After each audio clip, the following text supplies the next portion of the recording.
Matusi. Ni mziki ambao mtu anaenjoy, ni mziki ambao mtu yeyote anambembeleza, iwe mwanamke iwe mwanaume, unambembeleza mtu wako, bebi yake. Bebi yake. Uwe katika gari. Unaelewa vizuri? Uwe katika gari, uwe katika klabu, uwe nyumbani. Yaani ni mziki mzuri. Sasa ninachokiamini tu ni kwamba ni watu sasa kuchukua ule mziki, kuchukua wimbo wangu ule, wautie kwenye maflash ya kutosha nyumbani, japo video bado, lakini wao wanasikilizisha wapenzi zao. Unajua wewe unavyoongea na watazamaji wanakuangalia na unasema umetoa audio, so unaweza ukatupa kionjo kidogo ili watazamaji wapate kusikia hiyo ngoma ambayo unaisemea inaitwa bebi yake.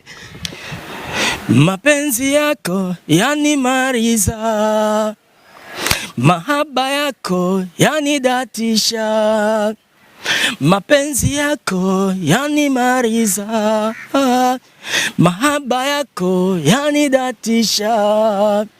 Mimi nimewahi kufananishwa na Millard Ayo. Umenielewa vizuri? Nimewahi kufananishwa na Millard Ayo.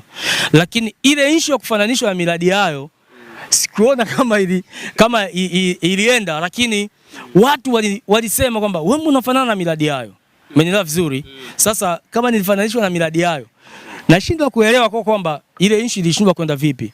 Labda sijui sababu ya jina au nini, au labda watu ambao walikuwa wananifananisha nao, kwa sababu sikuwahi kufanya interview yoyote, lakini watu walikuwa wananifananisha kwenye mitandao ya kijamii. Na mimi nawakatalia, naambia wewe mimi sifanani na Millard Ayo.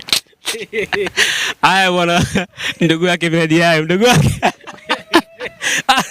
Wananiambia mdogo wake, lakini mimi sio niseme tu kwamba kwa sababu wa Tanzania sote ni ndugu. Yule Baba Levo mimi nakumbuka alifanya nyimbo moja ya ukimwi, na nielewa vizuri.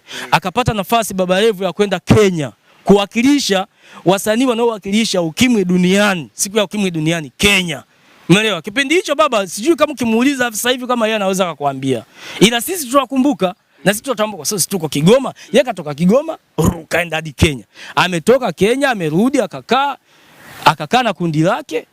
Basa Karara, lakini Baba Levo ametoka Kigoma amekuja Dar, wasanii wake kawaacha kule. Nani msanii ambaye alikuwa na Baba Levo anayejulikana? Wasanii wake alikuwa na wasanii wake. Si walikuwa na kundi wale? Walikuwa na kundi wale kina Baba Levo. Wewe kawakimbia au?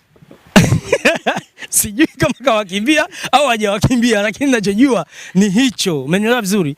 Kwa hiyo Baba Levo, kimzungumza Baba Levo, mimi najua Baba Levo amekuja kusikika vizuri, kujulikana vizuri kutoka kimziki baada ya kuwa ameanza kujishirikisha na WCB.